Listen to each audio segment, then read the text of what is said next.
up, y'all? I'm gonna talk to y'all about a little bit more serious subject. This is the first car accident I've ever got in, right? And you're gonna see there's some twists and turns of this shit. It's really fucked up for yours truly. I was in Cherry Hill. I was on my way to an appointment. As y'all know, I drive to house.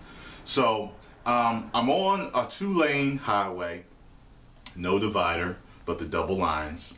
And on the other side of the highway, there's another 2 lanes, okay? So I'm here, and they're there. Okay, now, really crowded, rush hour traffic, right? So I'm making a left, all right? I'm about to make a left and cross over, and I'm creeping, right? And then I look to my left, and I look to my right, I'm about to go, boom! This blue Jag comes out of nowhere, knocks my front bumper off. He goes sliding and hits a minivan, right? Okay, so when I get out the car and I'm like, you're okay, fucking fat lady in her minivan comes up to me and is like, my kid was in the car. Well, I asked, were you okay? You're talking like I orchestrated the accident, first of all, and I said, hey, let me fuck somebody up, but make sure it's not somebody with a kid in their car. I asked, were you okay? Now, the guy in the Jag ended up being a fucking lawyer in the area. He tried to blame it on me, right? He's like, yo, man, what were you doing? And what you talking about? What was I doing? You're the one that went speeding by and tore my front off. You know what I'm saying? I wasn't even full speed. I was creeping forward. So he didn't see me. I bet you he was on his phone or he wasn't looking, and I know he was speeding. Now check out the dirty shit, right? So no one called 911. We're all just sitting there for a minute. And then, I asked, anyone call 911? They're like, nah, I called, right? So here come the police, right? Keep in mind I'm in Cherry Hill. And y'all know about Cherry Hill is predominantly white, not black. Yes, and I do believe my incident had something to do with my fucking color. Now, so, when the cop cars get here, he goes running to the cop cars, like, right? That's how he goes running to them, right? Fucking lawyer named Khan, alright? Y'all knowing, fuck him. He fucking lied. Check out what happened, right? So, of course, the white police officer speaking to him. Then, of course, he goes and he speaks to the white lady in her minivan with her child. I say something to a black cop who was sitting in his car. I said, is anyone going to speak to me? And he's like, no one talked to you yet? And I'm like, nah. And he's like, he gives me a look like, someone will be with you in a minute. Like, here we go again. Like, I'm a fucking black cop and I know this shit goes on. So, meantime I had called Sarah. Sarah was on her way to pick me up. And when she got there, I just told her to pull around the corner. I said, pull around the corner, please, and sit here. Because I didn't want anything being held against me. Like if they were calling me a nigger in their head, I didn't need them seeing that I had a white girlfriend to fuck things up even more. So they finally take my statement, whatever, and what I told happened, right? When I got the police report a couple days later, it was funny too, because when the lawyer walked off, he was like, all right, good luck. And when he was sitting, he talked to me at one point. His stupid kid comes running up. What the fuck you doing and all this? I'm like, yo, just stay out of my face. Because it was your father's fucking fault. But your father's lying. It's what he does for a living. He's good at it. You got what I'm saying? He was sitting there like, yo, are you sorry for what you did? And I'm like, sorry for what I did. It wasn't my fault.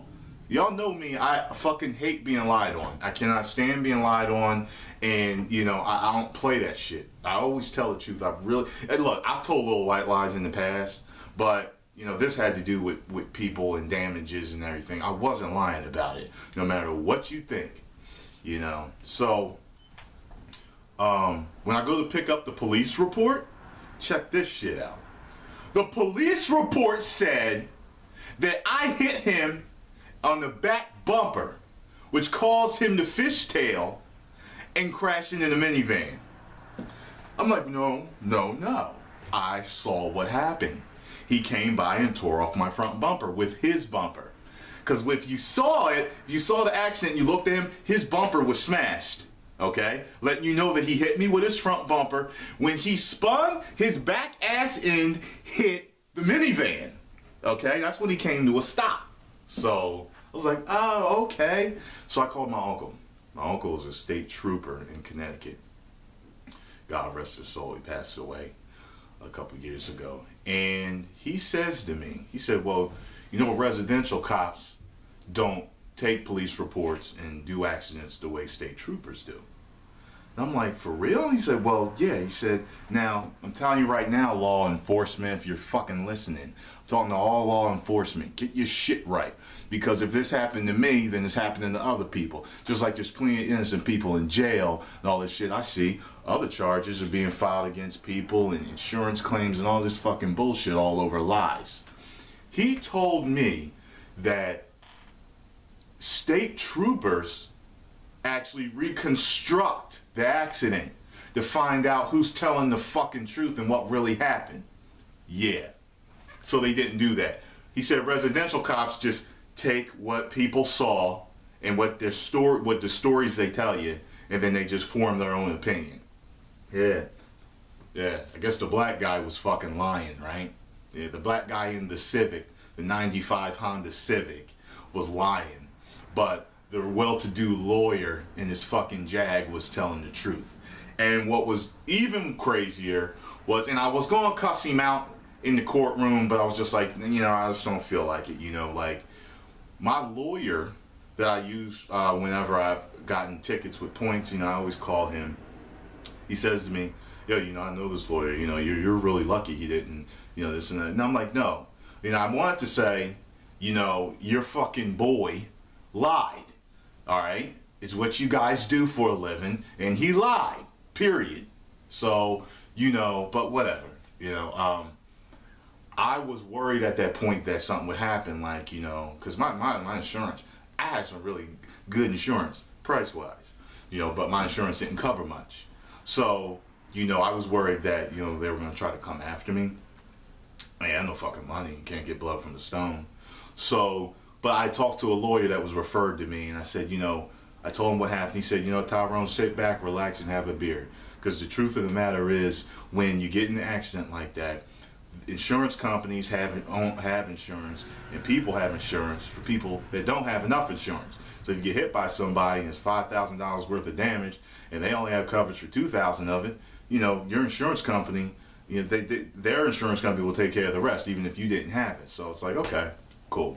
So I haven't heard anything yet, and he said, plus, you know, the money they have to spend to go to trial and then try to prove that it really was your fault is just not worth their time. Just like credit card companies. Did you know that if you can't pay your bill, they will go send you to collections, but they have insurance that takes care of the amount that you didn't pay, so they get paid twice.